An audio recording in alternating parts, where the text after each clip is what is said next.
to propel you. Earlier this year in January, right here in this room, right here on this stage, right here in this section, we celebrated the life of my friend Maya. She had been through an incredible bout with a real rare form of cancer. And it sucked. It came quick, and pretty quickly we knew it wasn't going anywhere. And I remember going to her house in Alpharetta, Georgia, and she had had a lot of people around, and I didn't think really had a chance to just go, how are you really doing? So we're sitting in her basement, and I just asked her, and she said, Grant, this sucks. And I wish it would go away.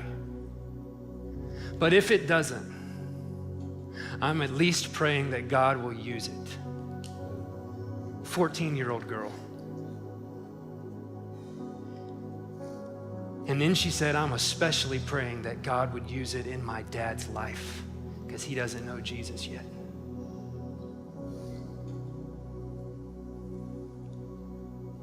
The pain never went away. She didn't get healed in an instant. Can Jesus do that? Yes, but we must have a big enough theology that carries us if he doesn't. The pain never left, but there was purpose in the pain. Because right now, her dad's sitting in this room right now. He's here singing every worship song. He's here to praise Jesus. He's sitting somewhere over in this section. Gary, where are you? There he is, right over here. Amazing.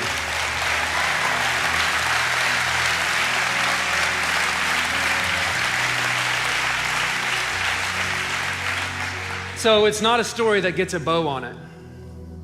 Because Gary and Cindy are right over here, and they have walked through unspeakable pain that I can't even fathom what they've walked through.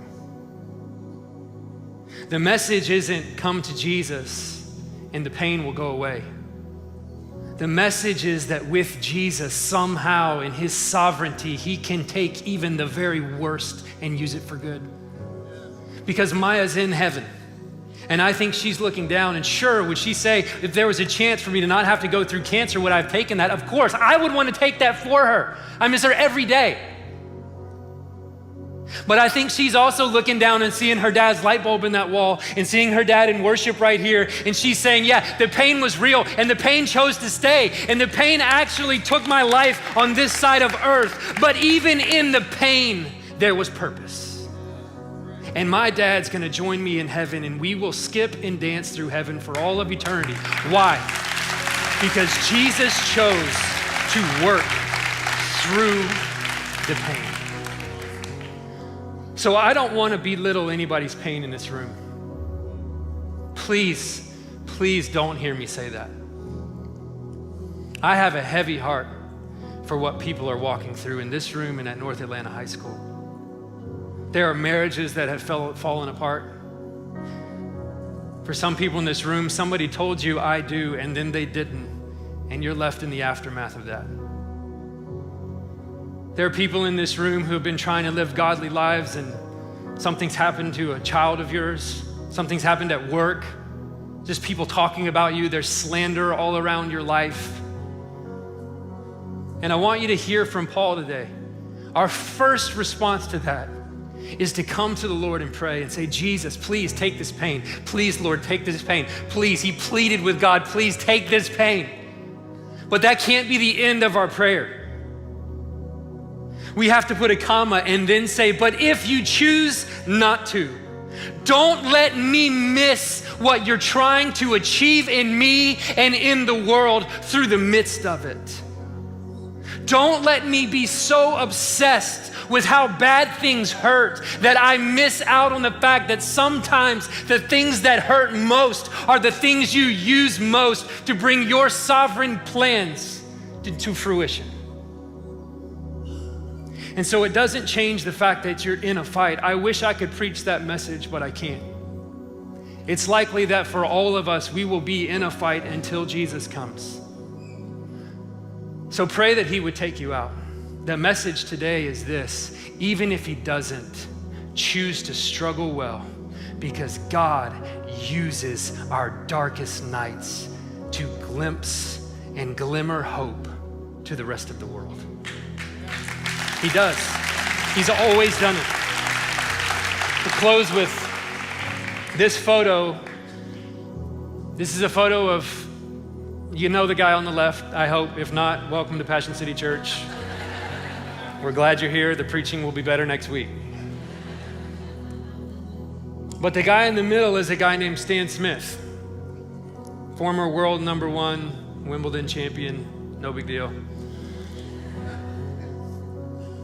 When I left high school, I went to train in Hilton Head Island, South Carolina at Stan Smith Academy, called Smith Stearns. And when my whole life fell apart, and for me it was a dream that disintegrated and died overnight, he was standing at that intersection. And I remember him calling during surgery and talking to my dad, and I remember all the things people say, you know, like, oh, I'm sure there's gonna be a plan for your life, you're gonna do something great in life, and he's a follower of Jesus, and I'm sure that there was all that, but sometimes when you're in the middle of pain, you don't want that, you know? You're just like, you might as well slap me in the face if that's what you came to say to me today. I just want you to say, yeah, this is really hard.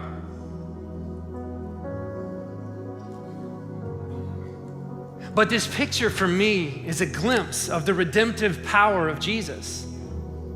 Because 11 years later, I'm following Jesus.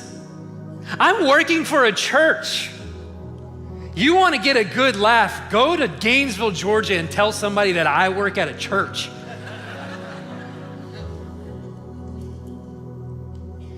And now I can see, looking back, and that moment was just a glimpse of seeing the guy who was there when everything disintegrated, and the guy who was there when new life was spoken. And it just reminds me, man, now for 10 years, literally for 10 years, I woke up every single day angry at God. How could you let this happen? I worked so hard. Didn't you see my sacrifice? Was I asking too much? Up and down. I don't even know that you're real. And now I can see, somehow through the grace of God, looking back, the pain set me on a different course.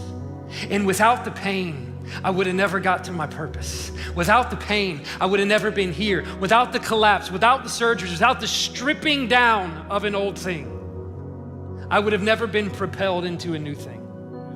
And someone recently asked me, they just said in passing, they said, will you tell me your story? How'd you get here?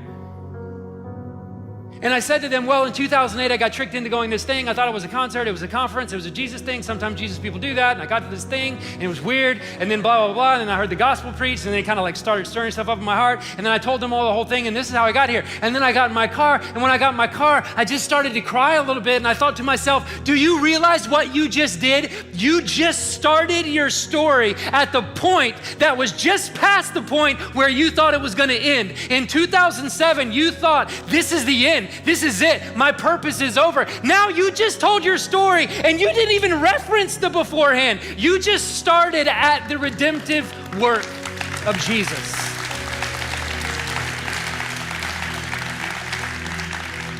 What I thought was the end was actually only the beginning. And the way that I got crossed over the line, the way that I got turned and redirected and pushed out was not through comfort, it was through pain. And I believe there is purpose in your pain. I don't know what you're going through, but I know that it is accomplishing something in you and through you that wouldn't be accomplished if you didn't go through it. So pray that Jesus would take it and believe that he can, but also determine, thorn or no thorn, I'm going forward. I got work to do. I got a family to raise. I got people to talk to Jesus about. I got a purpose to carry out on planet Earth. And I will not miss out of my vapor of a life purpose on planet Earth because I'm so concerned and obsessed with the thing that's bothering me in my side. I will carry forward because what I've seen is great enough for me to keep taking steps even in the darkest of nights.